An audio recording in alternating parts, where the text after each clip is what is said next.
माननीय श्री राघव चड्ढा जी 10 मिनट। शुक्रिया मैडम।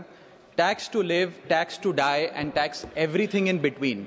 इस जीवन में दो ही चीजें निश्चित हैं। There are only two things that are certain, death यानी कि मृत्यु, और दूसरा है टैक्स। इस जहां से उस जहां तक जहां भी जाओगे, हर मोड़ पर हर जगह मुझे ही पाओगे, यानी कि टैक्स। मैडम, सपना था विश्व गुरु बनने का, बन गए हम टैक्स गुरु। और इतना टैक्स जो भारत की आबादी सरकार के खजाने में डालती है, उसके बदले सरकार जनता को देती क्या है, ये बहुत बड़ा सवाल है। कौन सी ऐसी हाई क्वालिटी सर्विस है जो फ्री ऑफ कॉस्ट जनता को दी जाती है? क्या हमें quality health care free of cost मिलता है? नहीं मिलता। क्या हमें वर्ल्ड क्लास एजुकेशन मिलती है? नहीं मिलती। क्या हमें फ्री वर्ल्ड क्लास ट्रांसपोर्टेशन मिलता है? नहीं मिलता। क्या हाई क्वालिटी रोड्स मिलती हैं? अगर अच्छी हैं तो टोल टैक्स भरना पड़ता है। क्या 24 घंटे 7 दिन बिजली आती है? नहीं आती। तो इतना सारा जो टैक्स सरकार इकट्ठा करती है, उसका करती क्या है? इसीलिए मैं कहना चाहता हूं दैट वी इन इंडिया पे taxes like in developed countries to get services like in sub-Saharan countries. Madam, from the moment a child is born to the very moment his family mourns his death, the government is there at every step, not to help you but to tax you. और आइए एक रोमांचक यात्रा पे चलते हैं। माननीय वित्त मंत्री जी हर बार मेरे सवालों का जवाब देते हुए मुझ पर तंज कसती हैं और कहती हैं कि शायद ये चार्टर्ड अकाउंटेंट नहीं है, इनकी डिग्री असली नहीं है, तमाम तरीके की बातें मेरे बारे में कहती हैं, निजी हमले करती हैं। मैं उनका बहुत सम्मान करता हूं, मेरे मन में उनके प्रति बहुत आदर है। ओहदे में, हैसियत में, उम्र में, अनुभव में बहुत बड़ी है मुझसे। लेकिन आज मैं इस सीए की डिग्री को किनारे करके सरल भाषा में आम आदमी की तरह इस देश के आम आदमी का दर्द आपके सामने रखना चाहता हूं कि कैसे हमारे जन्म होने से लेकर हमारे मरने तक टैक्स पे टैक्स सरकार हमसे वसूलती है। मैं आपके सामने जीवन के 8 चरण, 8 स्टेजेस ऑफ लाइफ रखना चाहता हूं। फर्स्ट स्टेज ऑफ लाइफ, जब इंसान पैदा होता है, that is the birth stage. बच्चे के पैदा होने से पहले, उसकी आंखें खुलने से पहले जो उसको वैक्सीन लगती है, उस पर 5% जीएसटी लगता है। जिस अस्पताल में बच्चा पैदा होता है, उस हॉस्पिटल के कमरे के चार्जेस पर अगर 5,000 रुपए से ज्यादा का कमरा हो तो 5% जीएसटी लगता है। बेबी केयर के आइटम्स पे 5% जीएसटी लगता है। और अगर उसके माता पिता बच्चे के पैदा होने पर मिठाई बांटे तो मिठाई पर 5% और चॉकलेट पर 18%, 28% जीएसटी लगता है। दूसरा चरण जीवन का इन्फेंसी और चाइल्डहुड यानी कि बचपन। बचपन में बेबी फूड जो खरीदा जाता है उस पर 12 से 18% जीएसटी, डाइपर जो खरीदा जाता है उस पर 12% जीएसटी, बेबी स्ट्रोलर पे 5 से 12% जीएसटी, और जो खिलौने बच्चे को दिए जाते हैं उन खिलौनों पर भी 12% जीएसटी लिया जाता है। जब मुंडन होता है बच्चे का, पहला हेयर कट जिसे कहते हैं, उस हेयर कट की सर्विसेज पर भी 18% जीएसटी, और पहली बर्थडे पार्टी पर जो फोटोग्राफी होती है, फोटो खिंचवाई जाती है, उस फोटोग्राफी सर्विसेज पर भी 18% जीएसटी। यहां तक कि नामकरण की बर्थडे पार्टी जो की जाती है उस पर भी केटरिंग सर्विसेज से लेकर खान पर 18% जीएसटी सरकार वसूलती है। अब बच्चा स्कूल जाना शुरू करता है तो स्कूल जाने पर यूनिफॉर्म से लेकर जूतों, स्कूल बैग, लंच बॉक्स, सब पर जीएसटी लगता है। 12% जीएसटी नोटबुक पर लगता है, 18% जीएसटी स्टेशनरी आइटम पर लगता है। और उसके बाद अगर कोई एक्स्ट्रा करिकुलर एक्टिविटी बच्चे को करनी हो, कोई म्यूजिक क्लास करनी हो या फिर कोई स्पोर्ट्स कोचिंग की क्लास वो ले ले, उस पर भी 18% जीएसटी देना पड़ता है। प्राइवेट ट्यूशन ले तो उस पर भी जीएसटी, और पहली साइकिल जो बच्चा खरीदता है उस पर भी 12% जीएसटी देना पड़ता है। तीसरी अवस्था जीवन की, टीनेज ईयर्स, ये वो काल होता है जो सबसे मस्त मौला टाइम होता है जीवन का, बेहतरीन बेफिक्री का। इसमें बच्चा, यंग जवान लड़का लड़की अपना पहला स्मार्टफोन खरीदते हैं। उस स्मार्टफोन पर जीएसटी लगता है, अगर महंगा हो, विदेशी हो तो इंपोर्ट ड्यूटी भी लगती है। फिर वो अपना फोन रिचार्ज कराता है, उस पर जीएसटी लगते हैं। ब्रॉडबैंड इंटरनेट का कनेक्शन लेता है, उस पर जीएसटी लगता है।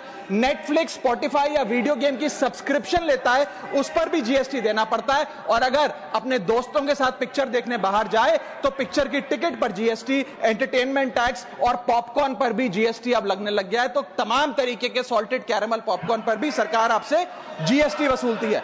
इस बीच जब आप 18 साल के होते हैं और पहली बाइक या पहला स्कूटर खरीदते हैं, उस बाइक और स्कूटर पर आपसे जीएसटी लिया जाता है, व्हीकल इंश्योरेंस पर जीएसटी लिया जाता है, और उसके बाद रजिस्ट्रेशन टैक्स और रोड टैक्स के नाम पर भी पैसा लिया जाता है। जीवन की चौथी अवस्था, fourth stage of life, higher education की।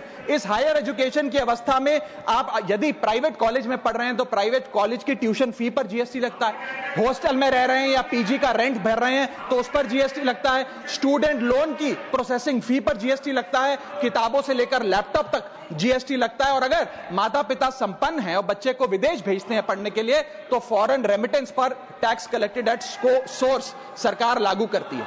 अब आते हैं पांचवी अवस्था पे, जब वो अपना करियर शुरू करता है। ये वो एज है जिसे मैं golden age of direct taxes कहूंगा। अब ये डायरेक्ट टैक्स के जंजाल में आदमी फंस जाता है इस उम्र में, जब उसकी पहली नौकरी लगती है।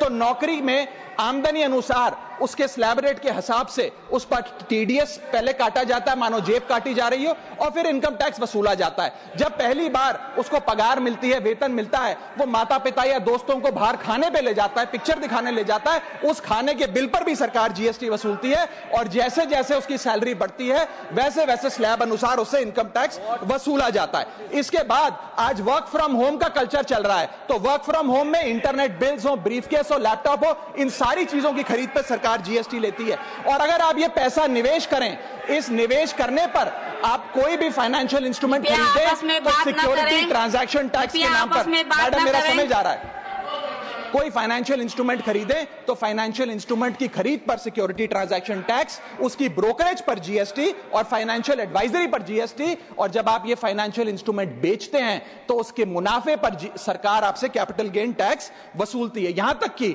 हेल्थ इंश्योरेंस और लाइफ इंश्योरेंस प्रीमियम्स पर भी सरकार आपसे जीएसटी लेती है। इसी सरकार के मंत्री माननीय गडकरी जी भी सरकार से यही गुजारिश कर रहे हैं कि इंश्योरेंस प्रीमियम पे कम से कम जीएसटी हटा दिया जाए। इसके बाद इंसान अपने जीवन की छठी अवस्था में आता है, यानी कि मिडिल एज। इसमें उसकी आमदनी भी पीक पर होती है और उसका टैक्सेशन भी पीक पर होता है। अप्रेजल होता है, प्रमोशन होता है, बोनस मिलता है और हाई टैक्स स्लैब के चलते वो अपनी कमाई का एक अधिकांश हिस्सा इनकम टैक्स में सरकार को जमा कराता है। इस दौर में इंसान गाड़ी खरीदता है, घर बनाता है। जब गाड़ी खरीदता है तो जीएसटी देता है, रोड टैक्स भरता है, व्हीकल इंश्योरेंस पर जीएसटी भरता है। और जब गाड़ी लेकर शोरूम से निकलता है तो पेट्रोल डीजल पर वैट, सेस और एक्साइज ड्यूटी के नाम पर पैसा भरता है। जब सड़क पर गाड़ी चलाता है तो टोल टैक्स भरता है। फिर वो अपना घर भी खरीदता है, जमीन खरीदता है। जब जमीन खरीदता है तो स्टैंप ड्यूटी फीस सरकार को देता है। जब कंस्ट्रक्शन मटेरियल खरीदता है घर बनाने के लिए तो कंस्ट्रक्शन मटेरियल पे, चाहे वो सीमेंट हो, मार्बल हो, स्टील हो, उस पर जीएसटी देता है। उसके बाद जब कंस्ट्रक्शन सर्विसेज लेता है किसी बिल्डर से, ठेकेदार से, कॉन्ट्रैक्टर से, तो उस कंस्ट्रक्शन सेवाओं पर भी जीएसटी सरकार आपसे वसूलती है। और जब घर बन जाए तो एनुअल प्रॉपर्टी टैक्स और हाउस टैक्स के नाम पे आपसे पैसा लिया जाता है। और जब आपको पैसे की आवश्यकता पड़े और आप ये घर बेच दें तो कैपिटल गेन्स पर भी सरकार आपसे उस मुनाफे पे टैक्स वसूलती है। और इस बीच शादी तो रह ही गई, फिर इंसान शादी करता है, इस बीच तो बैंक्वेट हॉल बुक करता है, उस बैंक्वेट हॉल की बुकिंग पे टैक्स भरता है। शामियाना, खाना, केटरिंग सर्विसेज लेता है, उस पर जीएसटी भरता है। ज्वेलरी खरीदता है, उस पर जीएसटी भरता है। कपड़ा, शेरवानी सिलवाता है, कुर्ता पजामा, सूट पैंट, उस पर जीएसटी भरता है। यहां तक कि वेडिंग इन्विटेशन से लेकर, ब्राइडल मेकअप से लेकर, हनीमून के ट्रैवल तक हर चीज पर सरकार आपसे जीएसटी वसूलती है। सातवीं अवस्था सरकार जीवन की वो है रिटायरमेंट। इस फेज में इंसान चाहता है आरामदायक जीवन जिया जाए, जो जीवन में कमाया उस कमाई के सहारे उसकी इंटरेस्ट पर, पेंशन पर जिया जाए। लेकिन इस अवस्था में भी सरकार पेंशन और इंटरेस्ट इनकम पे आपसे टैक्स लेती है। बूढ़ा हो जाता है, दवाई इलाज की जरूरत पड़ती है तो हेल्थ केयर बिल पर, दवाइयों पर आपसे जीएसटी लिया जाता है। लाइफ इंश्योरेंस और हेल्थ इंश्योरेंस प्रीमियम पर तो जीएसटी लेती है। और इस दौर में वो अपनी वसीयत लिखता है, फैमिली विल। उस फैमिली विल पर जो लीगल फीस देता है, उस लीगल फीस पर भी उसे जीएसटी देना पड़ता है और स्टैंप ड्यूटी देनी पड़ती है। और आठवीं जीवन की अवस्था, यानी कि जीवन की समाप्ति, जब उसका स्वर्गवास हो जाता है, उसके जीवन का अंत हो जाता है, यहां भी सरकारें उसका साथ नहीं छोड़ती। यहां पर भी सरकारें उस पर टैक्स लगाती हैं। जब कोई इंसान मरता है तो उसके अंतिम संस्कार में देसी घी, चंदन वुड, नारियल, इत्तर जैसा सामान इस्तेमाल होता है, उस पर भी जीएसटी लगता है। और जब उसके मरने के उपरांत अखबार में ऑबिचुरी की इश्तेहार छपाया जाता है, उस पब्लिकेशन ऑफ ऑबिचुरी न्यूज़पेपर पर भी 5% सरकार जीएसटी लेती है। और मरने के बाद जब प्रॉपर्टी उसके बच्चों को या परिवार वालों को दी जाती है, उस म्यूटेशन पर भी सरकार आपसे ड्यूटी सेस लेती है। यह है life cycle of taxation model. लेकिन मैडम, सबसे जरूरी बात यह है कि इतना टैक्स देने के बाद सरकारें हमें देती क्या है। मैं जानता हूं कि टैक्स सरकार के लिए जरूरी है, इस सरकार के लिए नहीं, जितनी सरकारें इस देश में रही सबने टैक्स लगाकर जनता से पैसा लिया। टैक्सेस वास्तव में जरूरी हैं, लेकिन सवाल यह है कि क्या ये टैक्सेस हमारी इकोनॉमी को बढ़ा रहे हैं या हमारी इकोनॉमी को खा रहे हैं? क्या इससे हमारी जिंदगी बेहतर हो रही है या हमारी जिंदगी बदतर हो रही है? इतने टैक्स लगाने की वजह से आज हमारी आमदनी घट रही है, इस वजह से खपत गिर रही है, कंजम्पशन गिर रही है, डिमांड नहीं बढ़ रही है और प्रोडक्शन गिर रही है। इस वजह से पूरा इकोनॉमिक साइकिल जो हमारा इकोनॉमी का चक्का है वो धीमा हो गया है। मैडम, इस देश में, बस समाप्त कर रहा हूं, इस देश में मैं मेरी पार्टी के टाइम से आप ले लीजिएगा, मेरी पार्टी के टाइम से ले लीजिएगा। मैडम, इस देश में 80 करोड़ जनता 5 किलो फ्री राशन के सहारे जी रही है। आपको जान के अचंभा होगा, इस 80 करोड़ जनता से भी ये सारा जीएसटी लिया जाता है, दिन प्रतिदिन लिया जाता है, जो आज मैंने पढ़ के सुनाया। सिर्फ अमीर नहीं, गरीब से गरीब आदमी भी जीएसटी देता है। और अंत में मैं बस इतना ही कहना चाहूंगा कि क्योंकि इतना टैक्स लगा लगा कर सरकारें जनता का खून चूसती हैं, उस वजह से आज एफएमसीजी की सेल्स घट रही हैं, एफएमसीजी के स्टॉक गिर रहे हैं, कंजम्पशन डाउन हो रही है, नई गाड़ियों की सेल श्रिंक कर रही है। तमाम तरीके की जितनी भी न्यू परचेजेस होती हैं उसमें मंदी देखी जा रही है। सरकार को जीएसटी कम करना चाहिए, कम करेंगे तो जनता की जेब में पैसा आएगा, पैसा आएगा तो मांग बढ़ेगी, खपत बढ़ेगी और इकोनॉमी का चक्का चलेगा। आपका समय समाप्त। बहुत बहुत शुक्रिया। माननीय श्री एम वेंकट सुब्बा रेड्डी जी, आपका समय